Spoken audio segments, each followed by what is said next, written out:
பகுதியில் ஏதோ ஒரு நபர் ஈட்டியை வைத்து அப்படி குத்துற மாதிரியே கனவு கண்டேன். ஈட்டின்னு சொன்னா இந்த துர்கா காளியினுடைய கையில இருக்குது பாருங்க, அந்த மாதிரி ஒரு கனவு. நம்ம அவுதுபில்லா இந்த ஷைத்தான்னு சொல்லிட்டோம். சொல்லிட்டு என்ன பண்ணேன்டா, இது இந்த கனவு தீய கனவு தான், இதை வெளியில சொல்லக்கூடாது தான். ஆனாலும் நான் சொன்னேன் அந்த ஆள்கிட்ட. அண்ணல் நபி ஸல்லல்லாஹு அலைஹி வஸல்லம் அவர்கள் நபின்றதாக ஹஜ்ரத் ஜாபிர் ரலியல்லாஹு அவர்கள் அறிவிக்கிறார்கள், உங்களில் ஒருவர் தான் வெறுக்கும் தீய கனவுகளை கண்டால் தன் இடதுபுறம் 3 முறை துப்பிவிடட்டும். ஷைத்தானை விட்டு 3 முறை அல்லாஹு தஆலாவிடம் பாதுகாவல் தேடட்டும். அதாவது அவுது பில்லாஹி மினஷ் ஷைத்தானிர் ரஜீம் என்று 3 முறை கூறட்டும். தாம் படுத்திருந்த பக்கத்தை விட்டுவிட்டு மறுபக்கம் திரும்பி படுக்கட்டும். முஸ்லிம்.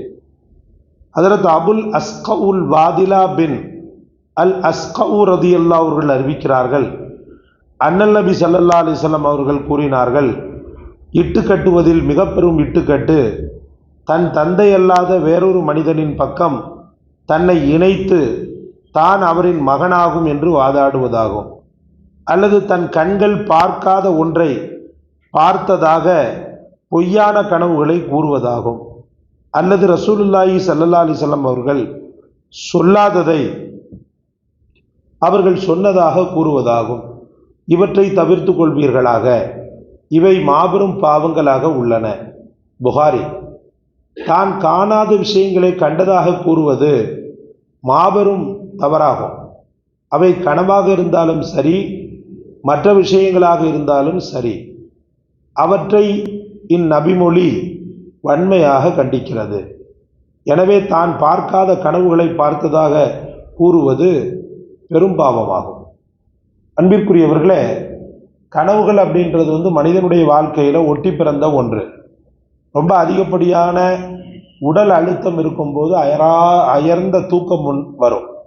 இந்த அயர்ந்த தூக்கத்தில் தான் கனவுகள் வரும் அப்படி சொல்லி மருத்துவர்கள் சொல்கிறாங்க. சும்மா அப்படி ஒரு தூக்கம் அப்படி தூங்கிட்டு எழுந்திக்கிறாரு அப்படின்னா அதில் வராது. ஆல்மோஸ்ட் பார்த்தீங்கன்னு சொன்னால் அவர் ரொம்ப அயர்ந்து அசந்து தூங்கும்போது தான் கனவுகள் அப்படின்றது வரும். இந்த கனவுகளில் 3 வெரைட்டியை ரசூலுல்லாஹ் சொன்னாங்க. ஒரு வெரைட்டி என்னன்னு சொன்னால், அது ஞாபகமே இருக்காது. அடுத்த நாள் முழிக்கும்போது என்னவோ ஒன்று பார்த்தோம், ஆனால் என்னதுன்னு தான் ஞாபகம் இல்லை. இதை ரசூல் ஸல்லல்லாஹு அலைஹி வஸல்லம் அவர்கள் சொன்னாங்க. 2வது கனவு அல்லாஹ்வின் புறத்திலிருந்து வரக்கூடியது. நபிமார்களுக்கெல்லாம் அல்லாஹு தஆலா கொடுத்த மாதிரி ஒரு நல்ல மூமினுக்கு பஷாரத்தாக கொடுப்பான். பஷாரத்னா என்ன? நற்செய்தியாக. உதாரணமாக, இவர் நல்ல அமல் செய்கிறார், தொடர்ந்து ஒரு துவாவை கேட்டுக்கொண்டே வர்றார் அல்லாஹ்விடத்துல. அல்லாஹு தஆலா அந்த துவாவை எப்படியாவது கபூல் செய்ய மாட்டானா அப்படின்ற ஒரு ஆதங்கமும் ஏக்கமும் அவருக்கு இருக்கிறது. இந்த பஷாரத்திற்காக அவனுடைய மனம் அமைதிப்படுவதற்காக அந்த மூமினுக்கு அல்லாஹு தஆலா என்ன பண்ணுவான்னு சொன்னால், ஒரு விதமான மகிழ்ச்சியான சிம்டம்ஸை காட்டுவான். உதாரணமாக, நீங்கள் பிள்ளைக்கு கல்யாணம் நடக்கணும், நீண்ட காலமாக மாப்பிள்ளை தேடிக்கிட்டு இருக்கிறேன், ஒன்றும் அமைய மாட்டேங்குது அப்படின்னு சொல்லிட்டு ஒருத்தர் கேட்டுக்கிட்டு இருக்கிறார் அல்லாஹ்விடத்துல. உடனே கல்யாணம் நடக்கிற மாதிரி கனவு வரும் அப்படின்ட்டு வராது. எப்படி வரும்னு சொல்றது? எப்படி வரும் தெரியுமா? வித்தியாசமாக கையில் குழந்தை இருக்கிற மாதிரி வரும். அது யார் குழந்தைன்னு சொல்லிட்டு இருக்கும்போது உங்கள் மக குழந்தை அப்படின்ற மாதிரி வரும். இது பஷாரத்து. இது நற்செய்தி. இந்த கனவை அடுத்தவங்கள்ட்ட கூறலாமாண்டா கூறலாம், தப்பில்லை. நான் இப்படி ஒரு கனவு கண்டம்பா, மனைவிட்ட சொல்லலாம். ரொம்ப நெருக்கமான உறவுகள்கிட்ட என்ன செய்யலாம், அப்படி ஒரு கனவு கண்டம்பா, அல்லாஹ் தஆலா என் பிள்ளைக்கு நல்ல வாழ்க்கையை கொடுத்துட்டானா போதும், இந்த குழந்தை கையில் கிடைக்கிற மாதிரி கனவு கண்டேன். ஏன் சில நேரத்தில் திருமணம் முடிகிற மாதிரியே கனவு காண்பான். மகளுக்கு திருமணம் முடிகிற மாதிரியே கனவு காண்பார். அதெல்லாம் அவருடைய அந்த மன உணர்வுக்கு தக்கவாறு அல்லாஹ்வினால் தரப்படக்கூடிய பஷாரத். முட்டாள்தனமாக கல்யாணம் முடிகிற மாதிரி கனவு கண்டா இறந்து போயிடுவேன் சில பேர் கிளப்பி விட்டுக்கிட்டு கிடக்கிறாங்க. இறந்து போயிடுவோம், பாங்கு சொல்கிற மாதிரி கனவு கண்டா இறந்து போயிடுவோம். இப்படியெல்லாம் யாரும் உங்களுக்கு கட்டுக்கதைகளை சொன்னது? அல்லாஹ் ரப்புல் ஆலமீன் நல்ல விஷயத்தை காட்டினான்னா அது நல்ல விஷயம்தான். தீய விஷயத்தை காட்டினான்னா அது சைத்தானுடைய புறத்திலிருந்து வருது. ஒரு தீய விஷயத்தை நீங்கள் பார்க்குறீங்க, தான் 3வது கேட்டகரி, கனவுடைய 3வது கேட்டகரி. அது என்னன்னா பலியத்துன்னு சொல்லுவாங்க. இந்த பலியத் எப்படிப்பட்டதுன்னு சொன்னால், ஒரு சோதனை வேதனைக்காகவும் இவன் பாவத்தை சுட்டி காட்டுறதுக்காகவும் அந்த கனவை அல்லாஹ் தஆலா ஏற்படுத்துவான். நம்முடைய உறவுகளில் ஒருத்தர் என்ன பண்ணாருன்னா, ஒரு முறை அவருடைய வீட்டுக்கு நான் சென்றிருந்தேன். செல்லும்போது இந்த ஷோகேஸ் வச்சுருப்பாங்க இல்லையா, அந்த ஷோகேஸில் அப்படி பார்த்துக்கிட்டே இருக்கும்போது சாய்பாபா அவருடைய சிலை இருக்குது, சாய்பாபா சிலை. அப்போ நான் என்ன பண்ணேன், இது என்னதுன்னு சொல்லிட்டு கேட்டேன். இல்லை அது ஒன்றும் இல்லை, இல்லை இல்லை என்னது அது, என்ன இது இங்கே தூக்கி வச்சுருக்கீங்களே, என்னது? பொம்மைகளை வைக்கலாம், தப்பு இல்லை. ஷோகேஸில் குழந்தைங்க விளையாடுற பொம்மைகளை ஒருத்தர் சேகரம் பண்ணி வச்சுருக்கிறாங்க, அழகுக்காக இல்லை, நல்லா புரியணும். பிள்ளைகள் விளையாடக்கூடிய பொம்மைகளை வச்சிருக்கிறாரு, அது கூடும். அழகுக்காக வாங்கி வாங்கி பொம்மையை வச்சாருன்னா அது உருவத்தில் கட்டுப்பட்டுரும். சாய்பாபாவை வந்து யார் விளையாடிக்கிட்டு இருக்க போறா, நீ எதுக்காக வச்சிருக்கிற அப்படின்னு சொல்லி கேட்கும்போது, இல்லைப்பா எனக்கு கொஞ்சம் முகப்பத்தாக இருந்துச்சு அதனால வாங்கி வச்சேன். முகப்பத்தாக இருந்துச்சா அப்படின்னு சொல்லி, இது முட்டாள்தனமாக இல்லையா உங்களுக்கு? முட்டாள்தனமாக இல்லையா? என் கிருஷ்ணர் உருவம் கூட பார்க்க அழகாக தான் இருக்குது, சின்ன குழந்தையா ஒரு மாதிரி ப்ளூ கலரில், அதை வாங்கி வைக்கிறியா வீட்டில் அப்படின்னு சொல்லிட்டு கேட்டேன்.